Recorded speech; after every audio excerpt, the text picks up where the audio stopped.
I'm sure Descendants fans noticed a lot of things like how Lonnie was missing in D3.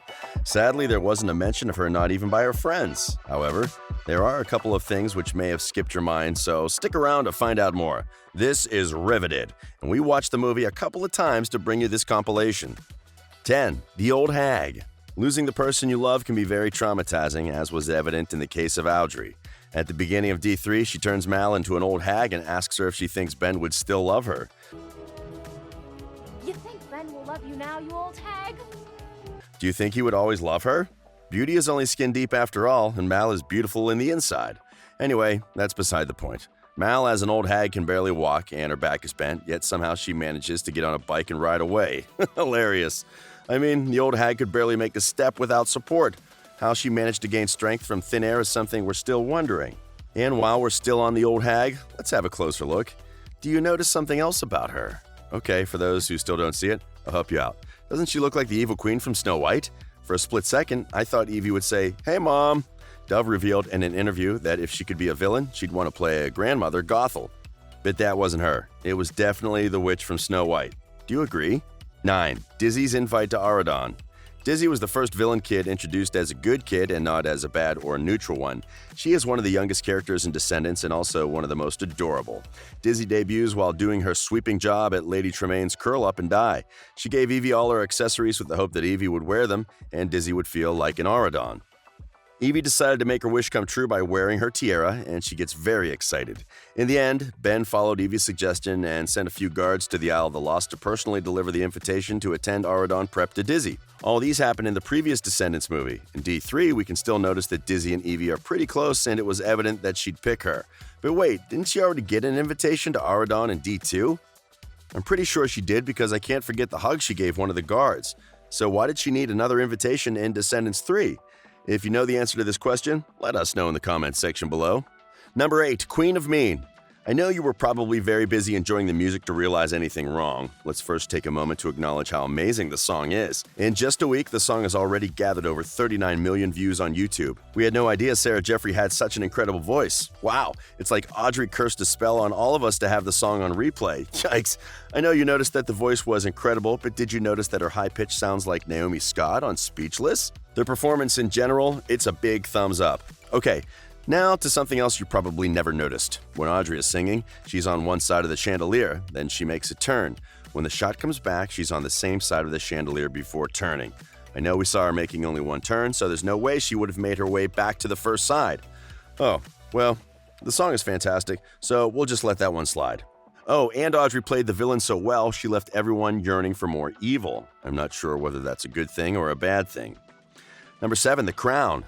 Well, the guard at the museum decided to take a long nap when Audrey walked in. Audrey switches off the camera and makes her way to the treasures of the universe.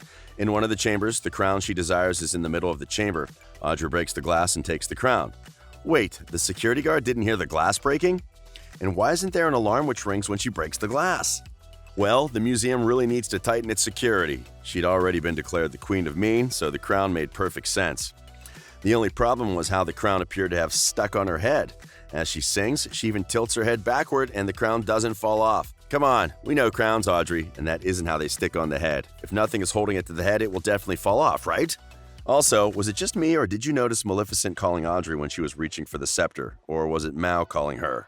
That one confused me too, but I bet it was a reference to whether the spin wheel was calling her mom, Sleeping Beauty. And did you also notice that she walked to the staff the same way her mother walked to the spinning wheel? Incredible. 6. The apples at the museum. When Audrey throws the basket of apples to the ground, they scatter around. As she sings, we can see the apples all over the floor.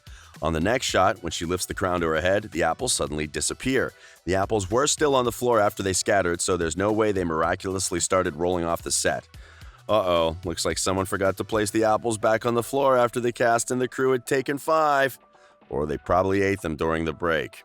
Number 5, the cupcake at Jane's party. Audrey was definitely mad that she didn't get an invite to Jane's birthday party. I'm sure she saw that one coming. The bad guys don't get invited to celebrations. Even Maleficent wasn't invited to Aurora's celebration. She showed up anyway, like Maleficent, and as usual, she was mean to everyone at the party. There's also something about showing up at parties and cursing everyone who was invited, which Audrey also did.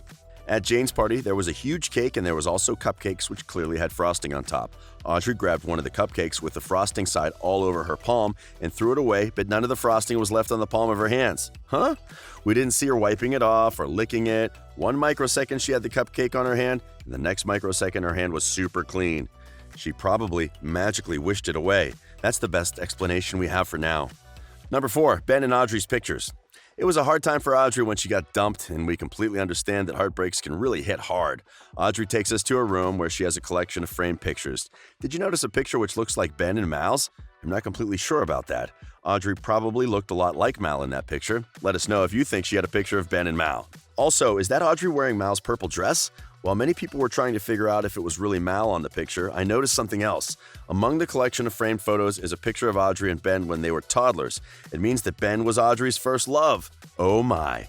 Now we completely understand why she was head over heels for Ben. Number 3, Dizzy's outfit. Like all the other Descendants movies, D3 had satisfying musical performances, and Descendants has always had the best outfit choices. It may be hard to notice hidden details from a group of teenagers with flawless choreography, but we did notice a glitch in one of the performances.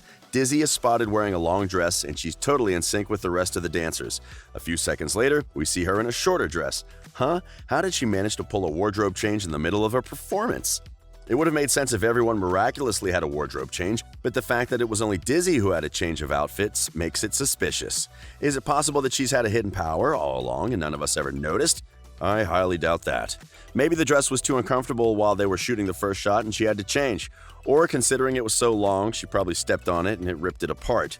Which brings us to the question, couldn't they have done the choreography again with Dizzy's new dress? 2. Maleficent Scepter. I know you definitely noticed the scepter wasn't protected like the rest of the items in the museum. The explanation to that is that anyone who touches it falls into a deep slumber, so there was no need for protecting it. Which brings us to the question, how did Audrey manage to grab it and continue with her amazing performance? The first assumption is that she wore the crown, which led her to the scepter, and she was able to grab it. I highly doubt that because if it were that easy, the crown and the scepter wouldn't be that close. It means anyone who would take the crown would also take the scepter. The other assumption is that she's related to Mal and Maleficent, which makes her immune to the curse. We are yet to come up with a theory of how that is possible, but if you have any leads, feel free to tell us in the comments section. How else do you think Audrey would have been able to grab that scepter? Number 1. Mal's hair. The characters in Descendants have had outfit changes throughout the franchise. We are not complaining because they've been amazing throughout all 3 movies. What else did we expect if the German-born designer Cara Son was the first runner-up on the first season of the popular fashion design reality show Project Runway? Our eyes were fixed on so many amazing things throughout the franchise we almost missed the genius idea on Mal's hair. Her hair gradually changed from purple to blue throughout the movie. The assumption is that as she got closer to her father, Hades, her hair started changing to look like Hades. Mal and her father were finally getting along, and the production felt that it wasn't enough. They had to include a bit of genetic resemblance like they did with her mother, Maleficent. In case you didn't notice, every time she used the ember, her hair turned blue. Did you notice something interesting we didn't notice in D3? Let us know in the comments section. This has been Riveted, and we publish new videos daily. Remember to subscribe to stay updated.